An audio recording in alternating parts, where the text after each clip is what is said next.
হঠাৎ এক সকালে একটি বিলাসবহুল বাড়ির মধ্যে ওই বাড়ির গৃহকর্মীর মৃতদেহ পাওয়া যায়। তবে সেই বাড়ির মালিকেরা সবাই মিসিং। তদন্তে নেমে এক পুলিশ অফিসার বুঝতে পারে এটা শুধু একটি হত্যাকাণ্ড নয়, এর ভেতরে লুকানো আছে এমন কিছু যা চোখের সামনে থেকেও ধরা পড়ছে না। সম্পদ, ক্ষমতা আর এক অদ্ভুত মানসিক প্রবণতা, সবকিছু এক সূক্ষ্ম জালে বাঁধা। তবে গল্পে এমন একটা বাঁক আসছে যেখানে খেলা শুরু হলেও বোঝা যাবে না কে খেলছে আর কাকে খেলনার মতো ব্যবহার করা হচ্ছে। তো এই অন্ধকার রহস্যের দরজা খুলতে আপনি প্রস্তুত তো? Hello friends, this is Plabon and welcome to Plabon world. বলছি 2025 সালে মুক্তি পাওয়া murder mystery crime thriller movie সিসয়ের কথা।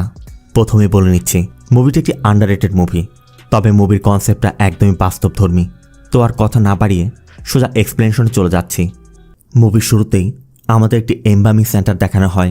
এমবামিং সেন্টার হচ্ছে কোনো ব্যক্তি যখন মারা যায় তার বডিটিকে সৎকারের আগ পর্যন্ত দীর্ঘ সময় সংরক্ষণ করতে এই জায়গায় এনে প্রসেসিং করা হয় এবং সৎকারের জন্য এখান থেকে প্রস্তুত করে নিয়ে যাওয়া হয়।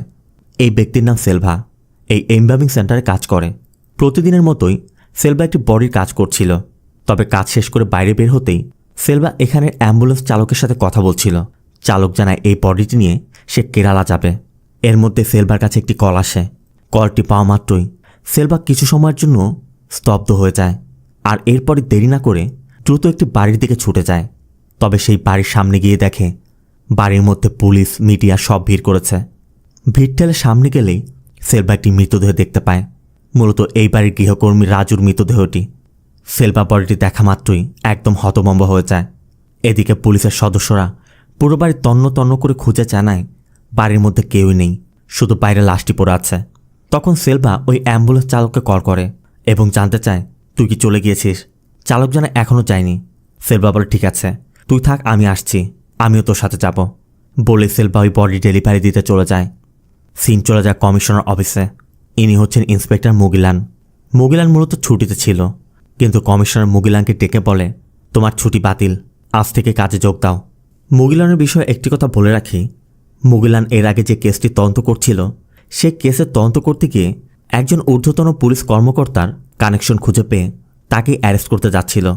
এই জন্য মুগিলানকে কিছুদিনের জন্য ডিউটির বাইরে রাখা হয়েছে।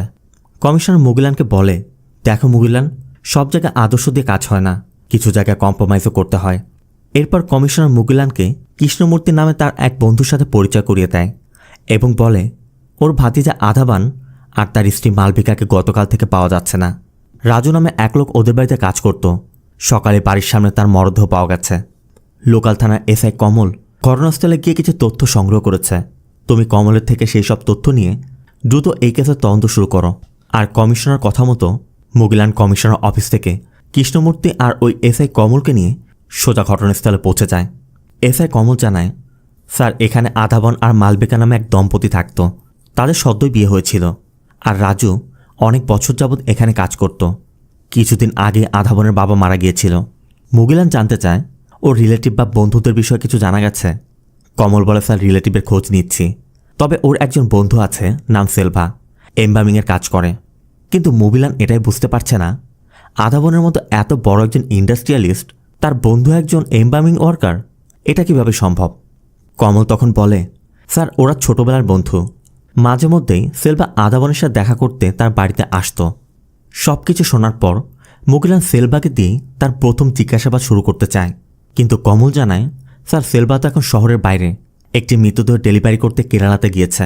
সাথে এটাও জানায় স্যার, একটা অদ্ভুত বিষয় আছে, বাড়িতে সিসিটিভি ক্যামেরা ছিল কিন্তু তার হার্ড ড্রাইভটা পাওয়া যাচ্ছে না। আর এটা শোনার পর মুগিলান পুরো বাড়িটা তন্ন তন্ন করে তল্লাশি করে। এরপর কৃষ্ণমূর্তিকে বলে আপনি চিন্তা করবেন না, যেভাবে হোক না কেন আমরা ওদের খুঁজে বের করব। এরপর কমল মালবিকা এবং আধাবনের কল হিস্টোরি এনে দেয়। সবগুলো নম্বর বিশ্লেষণ করে একটি নম্বর দেখে একটু অদ্ভুত মনে হচ্ছিল, এই জন্য মুগিলান সেই নম্বরটির খোঁজ নিতে বলে। এর মধ্যে মুগিলানের সাথে দেখা করতে 3 জন ব্যক্তি আসে। একজন মালবিকার বাবা, অন্যজন মালবিকার ভাই কার্তিক আর মালবিকার চাচার বড় মেয়ে মীনাক্ষী। মালবিকার বাবা জানায় স্যার, কিছুদিন আগে আমরা বাড়িতে গিয়েছিলাম, তখন ও খুব হাসি খুশি ছিল। আসলে কার্তিক একটি মেয়েকে ভালোবাসে আর সেই মেয়েও সেদিন তাদের সাথে গিয়েছিল। মূলত মালবিকার বাবা চাচ্ছিল তার বাড়িটা কার্তিকের নামে রেজিস্ট্রেশন করে দিবে। আর এই ব্যাপারে কথা বলতে মালবিকার বাবা মালবিকার সাথে দেখা করতে গিয়েছিল আর মালবিকাও তাকে আশ্বস্ত করে বলেছিল ওই বাড়িটা তো ওরই হবে, তুমি কোনো চিন্তা করো না, তোমরা একটা ডেট দাও, আমি গিয়ে সিগনেচার করে দিয়ে আসবো। মূলত ওই দিনই তারা মালবিকার সাথে শেষ দেখা করেছিল। মুগিলান জানতে চায় এরপর আর কোনো যোগাযোগ হয়নি। কার্তিক বলে, স্যার একবার ফোন করেছিলাম, বাড়ির রেজিস্ট্রেশনের ডেট পড়েছিল তো, তাই দিদির সিগনেচারের জন্য দিদিকে জানিয়েছিলাম, ও বলেছিল ও সময় মতো এসে পড়বে। মুগিলান আবার জানতে চায় আপনাদের সাথে কোনো কিছু শেয়ার করেছিল? মালবিকার বাবা বলে ও তো আমাদের কাছে খুব বেশি কিছু শেয়ার করতো না, তবে মীনাক্ষীর কাছে সব কিছু শেয়ার করত। এরপর মীনাক্ষীর কাছে জানতে চাইলে মীনাক্ষী বলে ওর বিয়ের আগে ও মাঝে মধ্যে আমার কাছে এটা ওটা শেয়ার করত। মীনাক্ষীর কথা আমরা এটাও জানতে পারি একটি ডান্স পারফরমেন্সে মালবিকার সাথে আদাবনের পরিচয় হয়েছিল, আর ওই প্রোগ্রামে একে অন্যের পারফরমেন্স পছন্দ হয়, তারা ধীরে ধীরে বন্ধু হয়ে ওঠে। আর এর কিছুদিন পর আদাবনের বাবার মৃত্যু হয়। আচমকা বাবার মৃত্যুতে আদাবন গভীর বিষণ্ণতায় ডুবে যায়। তখন সেলভা আর মালবিকা দুজনেই আদাবনকে বোঝানোর চেষ্টা করে যে জীবন তো কারোর জন্য থেমে থাকে না, যার সময় হয় তাকে যেতে হবে। এভাবেই ধীরে ধীরে আদাবন ওই বিষণ্ণতা থেকে বের হয়ে আসে। আস্তে আস্তে মালবিকার সাথে আদাবনের সম্পর্কটাও ভালোবাসাতে রূপ নেয়। তাদের ভালোবাসা গভীর হয়, এমনকি একদিন সে সরাসরি বিয়ের প্রস্তাবও দেয়। কিন্তু মালবিকার পরিবার ছিল মধ্যবিত্ত, তাই মালবিকা ওটি দ্বিধায় পড়ে যাচ্ছিল। তখন আদাবন মালবিকাকে বোঝায় আদাবন টাকার জন্য ভালোবাসেনি, আর এরপর থেকে তাদের ভালোবাসার পথ চলা শুরু। কিন্তু সব কিছুই ধীরে ধীরে বদলাতে থাকে। হঠাৎ করে একদিন আদাবন মালবিকার বাড়ির সামনে এসে মালবিকাকে কল করে দ্রুত তার সাথে দেখা করতে বলে। মালবিকা তড়িঘড়ি করে আদাবনের কারে এসে আদাবনের সাথে কথা বলছিল, আর আদাবন মালবিকাকে কিছু না বলেই হুট করে গাড়ি নিয়ে একটি পাহাড়ের চূড়ায় নিয়ে যায়। এরপর সূর্যোদয় দেখিয়ে বলছিল এই সূর্যের আলোয় তুমি আরও সুন্দর লাগছ। তবে মালবিকায় বিষয়টা ভালোভাবে নিচ্ছিল না, কারণ মালবিকার কথা তুমি এমন করলে কেন? আমার বাড়ির লোকেরা যদি জেনে যায় তাহলে তারা কি ভাববে? তখন আমার কি হবে? এরপর একদিন মালবিকা আর আদাবন বাইকে করে কোথাও যাচ্ছিল। হঠাৎই পাশ দিয়ে যাওয়া একটি গাড়িতে বসে থাকা এক লোক মালবিকাকে নিয়ে একটু বাজে মন্তব্য করায় আদাবন বাইক থামিয়ে ওই লোকটার সাথে ঝামেলা করেছিল। এগুলো না হয় বাদ দেওয়া যায়। এরপর একদিন মালবিকা তার মায়ের শাড়ি পরে আদাবনের কাছে আসে। মালবিকার ধারণা ছিল আদাবন হয়তো শাড়িতে দেখে তার প্রশংসা করবে, কিন্তু আদাবন বলে বসে এটা তুমি কি শাড়ি পরেছ? এই শাড়িতে তোমাকে একদমই ভালো লাগছে না, এরপর থেকে কখনো এই শাড়িটা আর পরবে না। আর ওই দিন আদাবনের ব্যবহারে মালবিকা অনেক কষ্ট পায়। মালবিকা এই ঘটনাগুলো প্রতিনিয়তই মীনাক্ষীকে বলতো। মীনাক্ষী বলে ও বুঝতে পারছিল না ও তখন কি করবে। একদিকে ছিল ভালোবাসা আর অন্যদিকে ভয় আর অনিশ্চয়তা। মীনাক্ষীও মালবিকার অবস্থাটা বুঝতে পারছিল, তাই মীনাক্ষী তখন মালবিকাকে পরামর্শ দেয় তুই ওর থেকে একটু দূরত্ব তৈরি কর, তখনই ও তোর গুরুত্ব বুঝতে পারবে, আর এতে করেও বদলেও যাবে। মীনাক্ষী বলে এরপর ও কখনোই আমার সাথে দেখা করেনি, এমনকি আমি যদি ওকে কলও করতাম ও আগের মতো আমার সাথে কথা বলতো না। এরপর একদিন জানতে পারলাম ও আদাবনের সাথে পালিয়েছে।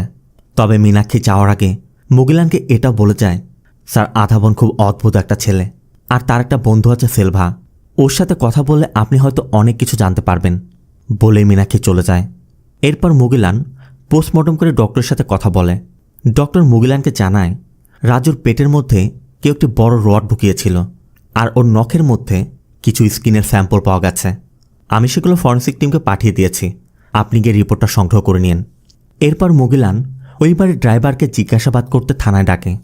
ড্রাইভার জানায় স্যার কয়েকদিন আগে আমি প্রতিদিনের মতোই কাজ করতে গিয়েছিলাম, কিন্তু গিয়ে দেখি বাড়ির গেট বন্ধ। আমি অনেকক্ষণ ডাকাডাকি করলে রাজু ভাই বেরিয়ে আসে। রাজু ভাই আমাকে বললেন স্যার আর ম্যাডাম গ্রামে গেছে, তারা বাড়িতে নেই, আমি যেন 3 দিন পর আসি। এই জন্য আমি ফিরে যাই, কিন্তু আবার যখন 3 দিন পর ফিরে আসি এসে দেখি গেট আবারও তালাবদ্ধ। ডাকাডাকি করেও কোনো সাড়া পাচ্ছিলাম না। ঠিক তখনই আমি উকি দিয়ে দেখি রাজু ভাইয়ের রক্তাক্ত লাশ পড়ে আছে। ঠিক তখনই আমি পুলিশকে খবর দেই। এরপর মুগিলান বাড়ির অন্য কাজের লোকদেরও জিজ্ঞাসাবাদ করে। তারাও একই কথা বলে যে রাজু নাকি তাদের সবাইকে 3 দিনের ছুটি দিয়েছিল এবং বলেছিল স্যার ম্যাডাম গ্রামে গেছে, তারা সবাই যেন 3 দিন পর আসে। ওই ড্রাইভার মুগিলানকে আরও একটি ঘটনার কথা বলে যে মালবিকা ম্যাডাম মাঝে মধ্যে ফ্যাক্টরিতে গিয়ে কাজ সামলাতেন। একদিন ঠিক এমন একটি কাজে গিয়েছিলেন, কিন্তু হঠাৎ করে রাজু ভাইয়ের ফোন আসতেই তিনি তড়িঘড়ি করে আবার বাড়িতে ফিরে যান। তবে বাড়িতে এসে তিনি যা দেখেন তাতে তার গায়ে লোম দাঁড়িয়ে যায়। মূলত ওই দিন মালবিকা বাড়ি ফিরে দেখে পুরো বাড়িটি ধোঁয়াচ্ছন্ন হয়ে আছে, আর ভিতরে আদাবন আগুন জ্বালিয়ে অদ্ভুত সব কর্মকাণ্ড করছে। মূলত আধাবন নিজেকে শিব ভেবে তাণ্ডবের নাচ নাচছে। এমনকি সকাল থেকে রাত পর্যন্ত আধাবন একইভাবে নাচছিল। কেউই আধাবনকে থামাতে পারছিল না। অবশেষে রাত গভীর হলে একসময় আধাবন ক্লান্ত হয়ে মেঝেতে লুটিয়ে পড়েছিল। আর এরপর সবাই আধাবনকে তুলে বিছানায় নিয়ে গিয়েছিল। এই ঘটনার ব্যাপারে ওই বাড়ির কাজের বউ জানায় যে এই ঘটনার একদিন আগেই আধাবন একজন সাধুকে বাড়িতে এনেছিল। মূলত আধাবন সেদিন কোথাও যাওয়ার জন্য বাড়ি থেকে বের হয়েছিল। পথে ওই সাধুর সাথে তার দেখা হয়। ওই সাধু নাকি ভবিষ্যৎ বলতে পারত, আর আধাবনকে দেখে তার ভবিষ্যৎ বলেছিল। আধাবন এতটাই মুগ্ধ হয়েছিল যে ওই সাধুকে তার বাড়িতে নিয়ে আসে। ওই সাধু আধাবনকে বলছিল, তোমাদের বাড়িতে নিশ্চয় আজ মাছ রান্না হয়েছে, তাই না? এই কথা শুনে আধাবন চমকে ওঠে। আধাবন বলে ওঠে, গুরুজি, আপনি তো অলৌকিক লোক, আপনি কিভাবে জানতে পারলেন মাছ রান্না হয়েছে? এরপর আধাবন গুরুকে আদর যত্ন করে অনেক কিছু খাওয়ায়। তবে ওই সাধু খাওয়া দাওয়া শেষে বিদায় জানানোর আগে আধাবনের হাতে একটি পবিত্র সুতা বেঁধে দিয়ে যায়। আর এর পরবর্তী দিনই আধাবন অদ্ভুত আচরণ করছিল। আধাবন অনুভব করছিল কেউ যেন আধাবনের কানে কানে বলছে, তুই তোর নিজের মাকে মেরেছিস, তুই মালবিকাকে কেন বিয়ে করলি? ও তো একটা চরিত্রহীন মেয়ে, তুই ওকে ছেড়ে দে। আধাবনের এমন অস্বাভাবিক আচরণ দেখে কাজের বুয়া তখন মালবিকাকে জানিয়ে দেয়। মালবিকাও দ্রুত আধাবনের ঘরে যায়। আধাবনকে শান্ত করার চেষ্টা করে। মালবিকা আধাবনকে বোঝায়, শোনো, এখানে কেউ নেই, তুমি ভয় পেও না, আমি তো তোমার পাশে আছি, তুমি চুপ করে একটু ঘুমিয়ে পড়ো। সিন চলে আসে প্রেজেন্টে। মুগিলান আধাবনের ফ্যাক্টরির এক লোককে জিজ্ঞাসাবাদ করছে। ওই লোকটা জানায় আধাবনের বাবা মারা যাওয়ার পর সে নিজেই এই ফ্যাক্টরি সব কিছু সামলাতো। একদিন এক কাস্টমারের অর্ডার ডেলিভারি না হওয়াতে আধাবন ভীষণ রেগে যাচ্ছিল, কারণ এতে করে 3 কোটি টাকার ক্ষতি হয়ে গিয়েছিল। অবশ্য ম্যানেজার বলছিল, স্যার, অর্ডার তো আপনি বদলে দিয়েছিলেন, দোষ তো আপনারই। আর এটা শোনার পরই আধাবনের মাথায় কিছু ধাক্কা লাগে। আধাবন আবার সেই কণ্ঠস্বর শুনতে পায়। আধাবনকে বলছে, তুই একটা লুজার, তোর জন্য কোম্পানি 3 কোটি টাকার লোকসান হলো। এরপর আধাবনের এই কাণ্ড দেখে ড্রাইভার দ্রুত মালবিকাকে কল করে বিষয়টি জানায়। সিন চলে আসে প্রেজেন্টে। সকাল হতে সেলভা থানায় এসে মুগিলানের কাছে জানতে চায়, স্যার, আধাবন আর মালবিকার সম্পর্কে কোনো তথ্য পাওয়া গেছে? মুগিলান তখন রেগে বলে, তুমি তো ভালো নাটক করছো ভাই। তোমার সব থেকে কাছের বন্ধুর বাড়িতে একজনের খুন হলো, আর তোমার বন্ধু এবং তার স্ত্রী নিখোঁজ, আর তুমি একদিন পরে এসে জিজ্ঞেস করছো তারা কোথায়? সেলভা তখন বলে, স্যার, আসলে আমি একটি মৃতদেহ ডেলিভার করতে কেরালাতে গিয়েছিলাম। মুগিলান তখন জিজ্ঞাসা করে, তোমার বন্ধু একটি কোম্পানির মালিক, সে চাইলে তোমাকে তার কোম্পানিতে ভালো একটি চাকরি দিতে পারত, তুমি সেটা না করে এমন কাজ কেন করছো? সেলভা জানায় তার বাবা একসময় এই কাজ করত, আর সেলভা নিজের পায়ে দাঁড়াতে চায়, এই জন্য সে তার বাবার ব্যবসা চালিয়ে যাচ্ছে।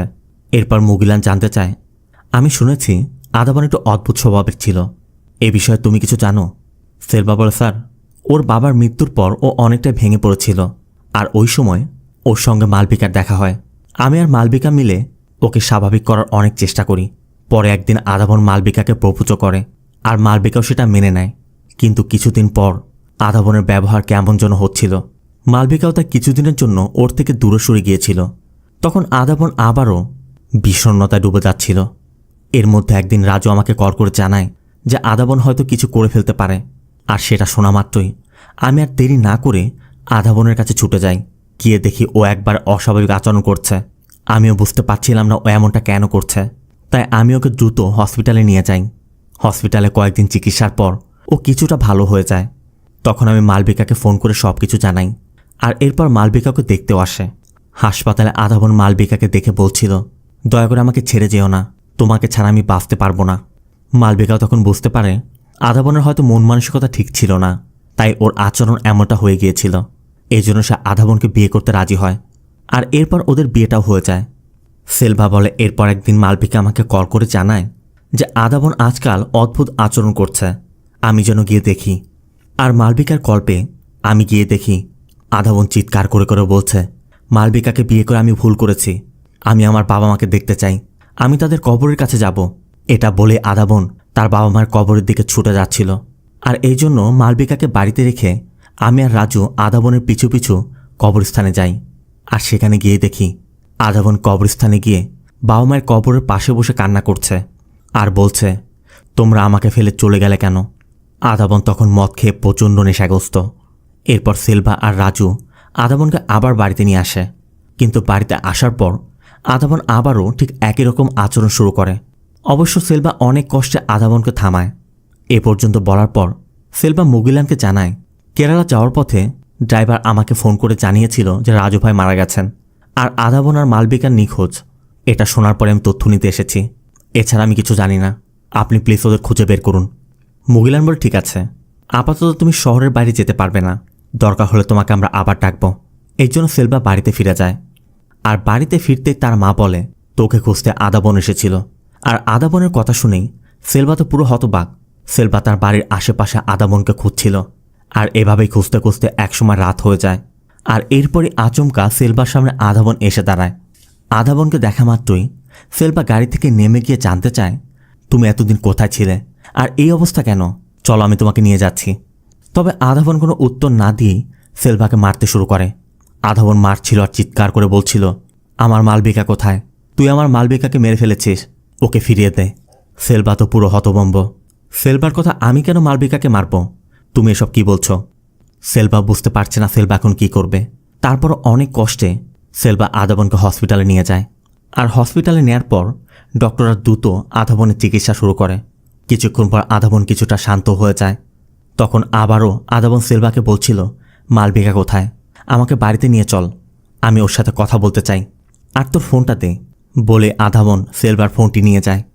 এদিকে সেলভার ডক্টরের সাথে কথা বলছে। ডক্টর বলে ওকে থেরাপি দিতে হয়েছে, এই জন্য হয়তোবা ও কিছু জিনিস ভুলে গেছে। তবে চিন্তার কিছু নেই। তখনই এক নার্স এসে জানায়, আদাবন তো হাসপাতাল থেকে পালিয়েছে। আর এটা শুনে সেলভা তার নিজের নম্বরে কল করে। তবে আদাবন বলে, আমি আমার মালবিকার সঙ্গে দেখা করতে বাড়িতে যাচ্ছি, তুইও বাড়িতে চলে আয়। এদিকে মুগিলান আগে থেকেই বাড়ির সামনে দুজন কনস্টেবলকে ডিউটিতে রেখেছিল। তারা আদাবনকে বাড়িতে ঢুকতে বাধা দিচ্ছিল। কিন্তু আদাবন তাদেরকে উল্টো চিৎকার করে বলছিল, তোমরা কারা? আমার বাড়িতে আমি ঢুকবো, এখানে তোমরা কি করছো? আর আদাবন সেখানে বিশৃঙ্খলা তৈরি করায় একজন কনস্টেবল তড়িঘড়ি করে মুগিলানকে কল করে। আর খবর পাওয়া মাত্রই মুগিলানরা ঘটনাস্থলে ছুটে আসে। আর আদাবনকে এমন অস্বাভাবিক আচরণ করতে দেখে তারা আদাবন এবং সেলভা দুজনকেই থানায় নিয়ে যায়। কিন্তু থানায় আনার পরও আদাবন শান্ত হচ্ছে না। আদাবন বিশৃঙ্খলা করেই যাচ্ছে। সেলভাও শান্ত করার চেষ্টা করছে, কিন্তু আদাবন কোনো কিছুই মানছে না। মুগিলানও শেষমেশ বাধ্য হয়ে দুজনকেই লকআপে ভরে রাখে। এদিকে আদাবনের এমন অবস্থা দেখে মুগিলান আদাবনের ডক্টরের সাথে কথা বলে এবং জানতে চায় যে ও এমনটা কেন করছে। ডক্টর জানায়, আদাবনের মানসিক অবস্থা একদম ভেঙে পড়েছে। সে কখনো হঠাৎ করে রেগে যাচ্ছে, আবার কখনো গভীর বিষণ্ণতায় ডুবে যাচ্ছে। তার চিকিৎসা পুরোপুরি হয়নি, সেই জন্য এই অবস্থা। সিন চলে যায় পরবর্তী দিন। মুগিলান আদাবনের ফ্যাক্টরিতে গিয়ে ফ্যাক্টরির ম্যানেজারের সাথে কথা বলে এবং জানতে চায় যে আমি শুনেছি মালবিকা বেঙ্গালুরু গিয়েছে, আসলে ব্যাপারটা কি বলুন তো? ম্যানেজার তখন বলে, স্যার আমাদের তো বেঙ্গালুরুতে কোনো কিছুই নেই। আর ম্যাডাম যখনই বাইরে কোথাও যায় অন্তত আমাকে কিছু জানিয়ে যায়, কিন্তু আমি তো এই ব্যাপারে কিছুই জানি না। এরপর মুগিলান কমিশনারের সাথে দেখা করে কমিশনারকেও এই সব তথ্য জানায়। কমিশনার বলে, দেখো মুগিলান, আমার মনে হচ্ছে সব কিছু সেলভাই করেছে। হয়তো সে আদাবনের দুর্বলতা ব্যবহার করে মালবিকাকে গায়েব করে দিয়েছে। এই জন্য মুগিলান সেলভাকে রিমান্ডে নিয়ে জিজ্ঞাসাবাদ শুরু করে। মুগিলান জানতে চায়, মালবিকার আর তোর সাথে কী সম্পর্ক আছে সেটা বল। মুগিলানরা ধারণা করছে মালবিকার সেলভার মধ্যে হয়তোবা কোনো অবৈধ সম্পর্ক ছিল। রাজু হয়তোবা সেই বিষয়টা সম্পর্কে জেনে গিয়েছিল, সেজন্য তার রাজুকে খুন করেছে। আর আদাবন তো মানসিক রোগী, তাকে ধীরে ধীরে সরিয়ে দিতে পারলেই সমস্ত সম্পত্তি হাতিয়ে নেওয়া যেত।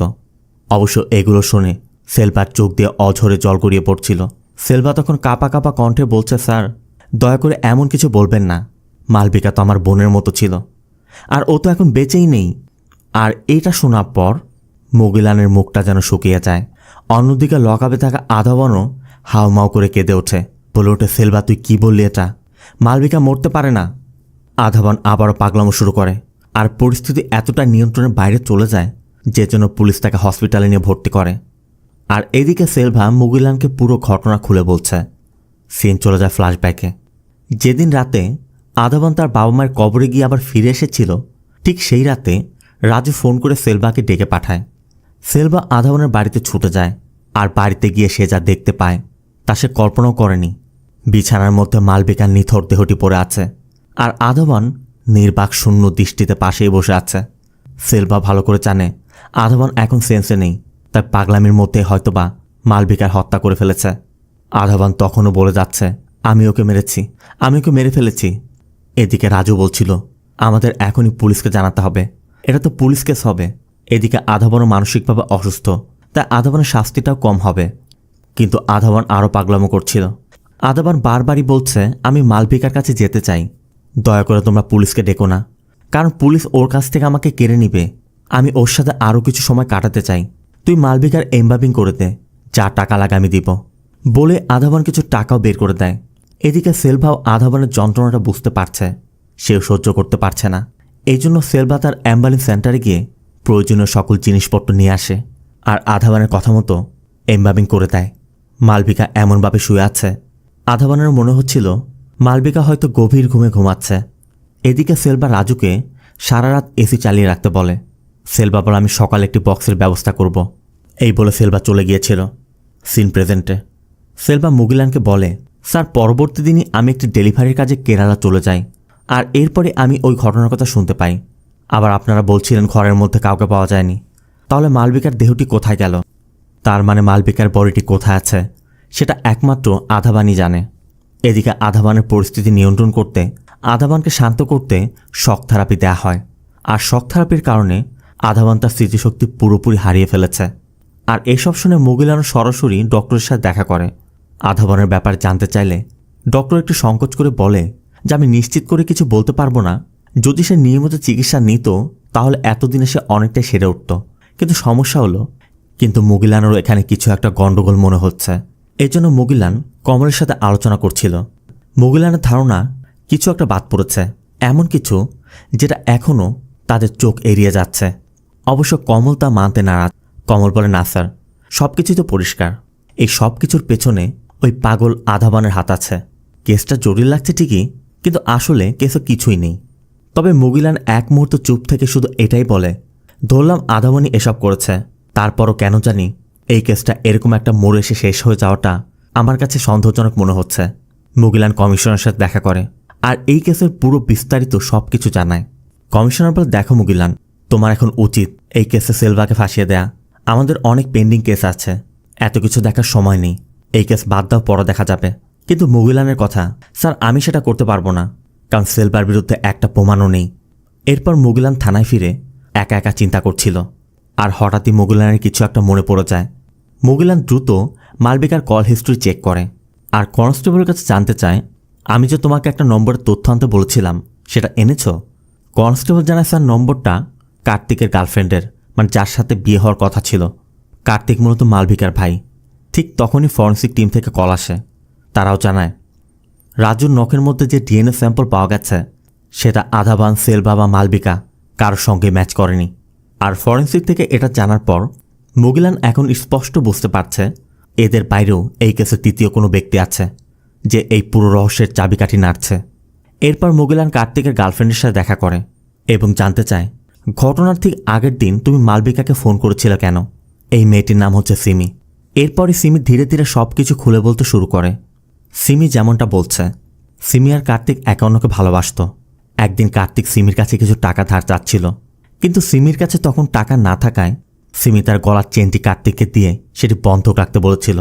আর কথা মতো কার্তিক চেনটি বন্ধ করে গেছিল। তবে এর কিছুদিন পর সিমি তার চেনটি ফেরত চাইলে কার্তিক শুধু আজ দিচ্ছি কাল দিচ্ছি বলে সিমিকে ধৈর্য ধরতে বলছিল।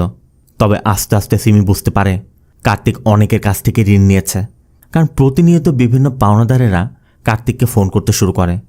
আবার কার্তিক তার ফোনের মধ্যে কোনো একটি অ্যাপস নিয়ে ব্যস্ত। কার্তিকের আচরণেও সিমির কেন যেন সন্দেহ হচ্ছিল।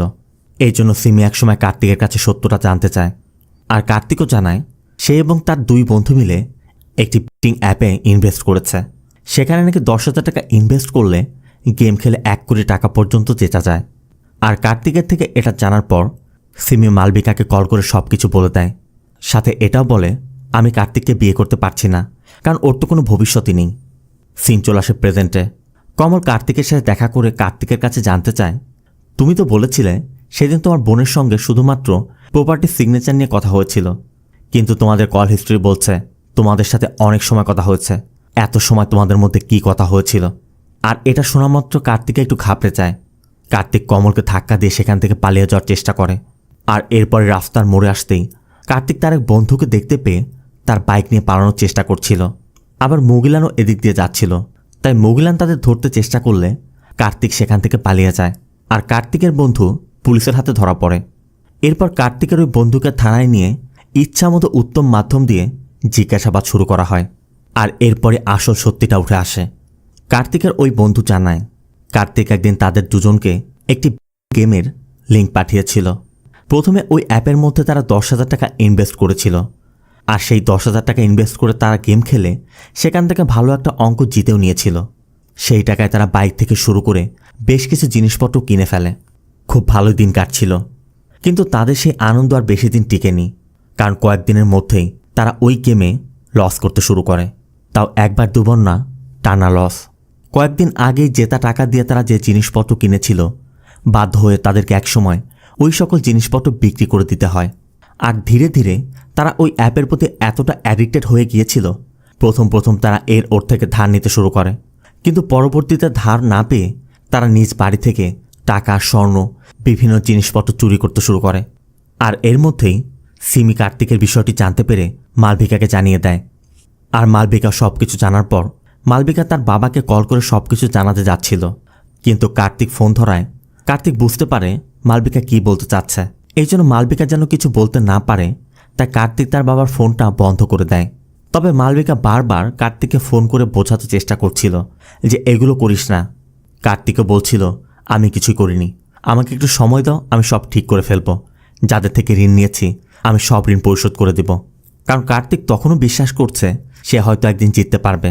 এরপর একদিন রাতের বেলা কার্তিক তার বন্ধুদের নিয়ে ড্রিঙ্কস করছিল। আর সেখানে কথায় কথায় কার্তিক বলে ওঠে, আমার বোনের এই টর্চার আর সহ্য করতে পারছি না, ওকে একবার ভালোভাবে বোঝাতে হবে, না হলে সব কথা বাবাকে বলে দিতে পারে। আর সেই রাতে কার্তিক তার দুই বন্ধুকে নিয়ে মালবিকাদের বাড়িতে গিয়েছিল। আর ওই সময় আধাবান মাতাল অবস্থায় তার বাবা মায়ের কবরের কাছে চলে যাওয়ায় রাজু এবং সেলভাও আধাবানের পিছু করে সেখানে চলে যায়। মালবিকা তখন বাড়িতে একাই ছিল। এই সুযোগে কার্তিক ঘরের মধ্যে ঢুকে যায়। আর মালবিকাও কার্তিককে দেখে রীতিমতো অবাক। মালবিকা বলছিল, এই সময় তুই এখানে কি করছিস? আমি এখন কথা বলার অবস্থাতে নেই, তুই এখন চলে যা।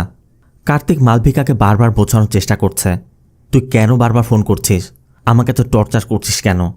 ছোট্ট একটা সমস্যা ঠিক হয়ে যাবে। মালবিকার কথা, তুই কিভাবে ঠিক করবি? তুই তো নিজেই কিছু করিস না। আর তোর গার্লফ্রেন্ড সিমি, সেও তো তোকে ছেড়ে চলে গেছে। তুই কেমন পুরুষ? তুই আদৌ কি কোনো পুরুষ মানুষ? এমনিতে কার্তিক নেশার ঘোরে। তারপরে এটা শোনায় কার্তিকের মাথা গরম হয়ে যায়। এই জন্য কার্তিক পাশে থেকে একটি মেটাল ফ্লাওয়ার বেস নিয়ে মালবিকার মাথায় আঘাত করে। সাথে সাথে মালবিকার মাথা ফেটে রক্ত বের হতে শুরু করে। আর এভাবে মালবিকার মৃত্যু হয়। ঘটনাটি এতটাই আচমকা হয়ে গিয়েছে, কার্তিকও একদম হতভম্ব। কার্তিক দ্রুত তার বন্ধুদেরকে জানায় যে আমার ভুল থেকে এটা হয়ে গেছে, আমি আমার বোনকেই মেরে ফেলেছি, এখন আমি কি করব? তবে তার বন্ধুদের মনে পড়ে মালবিকাদের বাড়িতে তো সিসিটিভি ক্যামেরা ইনস্টল করা রয়েছে, তার মানে তারা ধরা পড়ে যাবে। এই জন্য তারা আবার ওই বাড়িতে যায়। এদিকে আধাবান তখন ফিরে এসেছে। আধাবান তো তখন নিজেই সেন্সে নেই।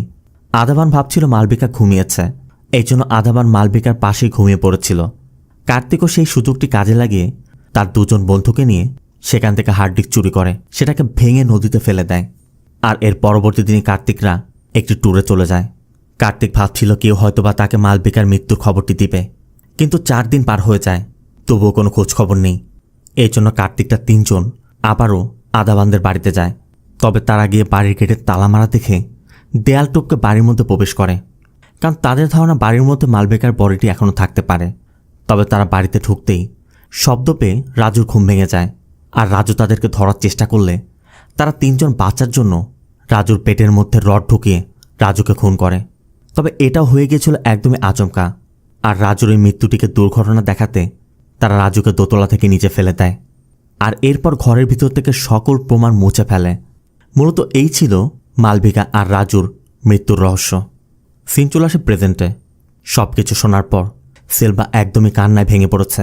সেলভা শুধু বলে, তোমরা কি করে পারলে এমনটা করতে? তোমরা একটা পরিবারকে ধ্বংস করে দিয়েছ। এদিকে কার্তিকও বুঝতে পারছে সে কত বড় ভুল করে ফেলেছে। তবে কার্তিক কাউকে মারতে চায়নি।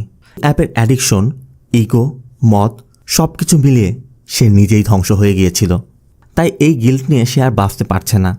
এই জন্য কার্তিক তার ফোনে একটি ভিডিও রেকর্ড করে নিজের সকল অপরাধ স্বীকার করে নিজের জীবন শেষ করে দেয়। আর এই ভিডিও মুহূর্তেই ভাইরাল হয়ে যায়। কার্তিকের ভিডিওর ওই জবানবন্দির ভিত্তিতে সেলভাকেও ছেড়ে দেওয়া হয়।